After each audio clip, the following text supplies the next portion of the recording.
Hi, I'm Mace, I'm the hitscan player for Team PMA, and today I'm going to be talking about tracer positioning and pincers. To start with, I'm defending on Volskaya Industries, which is a map with a lot of high ground that tracer can utilise, especially on defence. I start on the high ground in the middle of the map so I can traverse to any of the high grounds with my blink.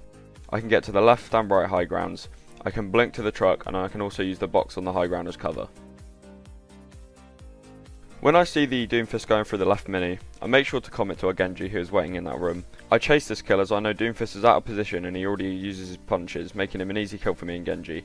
Against Doomfist you have to try and dodge his abilities and make sure you have recall, as he can burst you down quickly in a few different ways. After this I go back onto the high ground so I can shoot at the tanks and squishies for free, as they don't really have anyone to contest me. The next player is a highlight of how important using high ground is. I start poking the Rhine from a different angle. My team's front line is applying pressure to the Rhine from the front, so being able to pinch the Rhine forces him to move back, giving my own tanks more space. I then blink over to the truck as I see my Genji fighting as Zenyatta, who could be an easy kill if he doesn't get peel. However, I get poked out by the soldier, he gets me to low health. So I recall back onto the original high ground, which is still an advantageous position for me. However, I see here that the Zen is out of line of sight of his Ana, and I've already put him under 100 HP, so I see that he's an easy blink and kill. I then make my way towards the Mega. As I know I can't go back through the choke as I don't have recall or many blinks. One of the most important things as Tracer is also knowing where all the health packs on every map are positioned. More often than not you won't be getting healing from your team if you're in the enemy's backline or taking an off angle, so utilising health packs is extremely important. As I go back to the Mega I hear the Doomfist coming out from spawn. He should be an easy kill as he initially uses his slam and uppercut. So when 1v1 in a Doomfist you need to make sure you have at least 2 blinks and recall to make sure you can dodge his punch and slam. If you get caught in an uppercut you can always recall. Even if you have your resources, it's worth trying to avoid all of his abilities as he will gain shields for each ability he lands, so he's harder to kill. I managed to get the Doomfist to less than half HP before he even knows I'm there, so he panics, uses all 3 abilities, and when he tries to slam uppercut me I recall and finish him off. Unluckily we lose point A from here because our Rhine and Genji overextend. Even though it's a 4v4 we lose because the enemy Rhine has freedom to move wherever he wants due to our Rhine dying. Moving on to point B, I start by defending on a high ground again where I can't really be contested. They don't have any heroes with high mobility, so I can keep abusing this high ground to pin to the backline and to keep applying pressure to the tanks.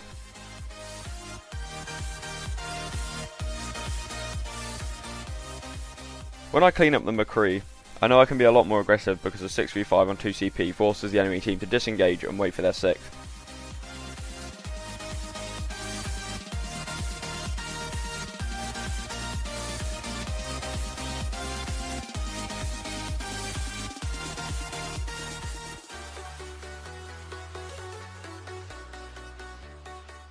The soldier then switches to Widow and I move back towards my team to the next choke so I can't easily be shot by the Widow.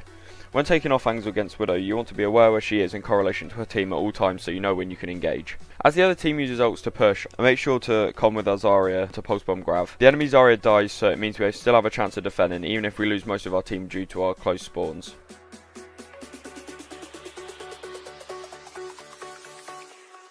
Jack it up.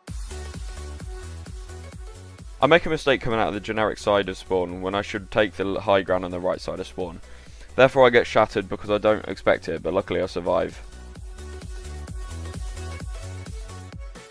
From here I finish off the Zen and take an angle from the right of the enemy team. I can take cover here but also keep poking at the enemy team. I also have the Mega behind me as a safety measure, which I end up using when the soldier gets me to 10 HP. I stay down this alley so I can keep doing damage into the back of the tanks while charging my recall and blinks, which I need to engage, so playing passively here is fine.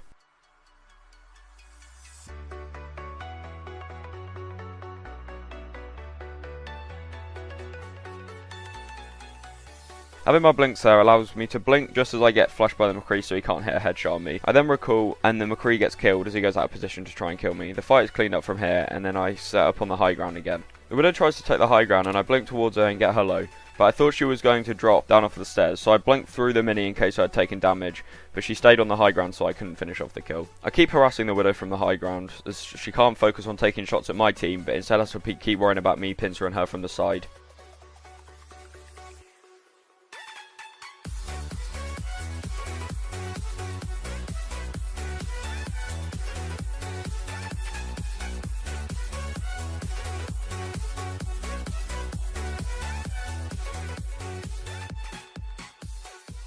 Even if I don't kill the Widow in any of these situations, it's big because I get her out of position every single time and she can't take shots onto my team if I keep harassing her like this.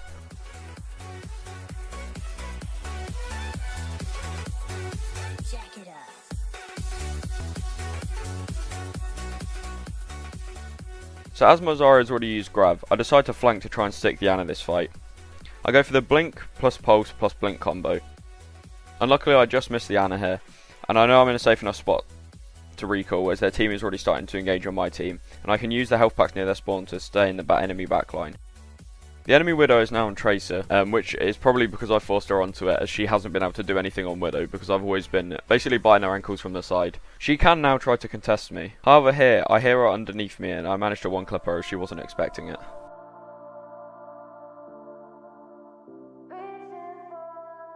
My Ana then calls she wants to nano me, so I go in and get a kill on the Ana, but I get hacked and killed. The rest of my team died because we were all overextended and I think we got a little bit cocky. From here, then we managed to win as the other team had a solo heal Ana at this point and she was already dead, so our close spawns won us the round and we managed to full hold second point.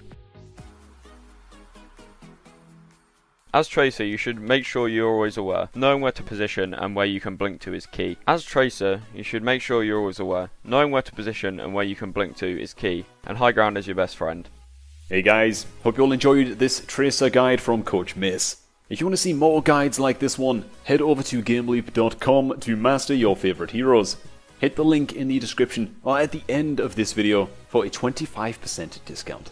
Thank you so much for watching, and we hope to see you all in the next one.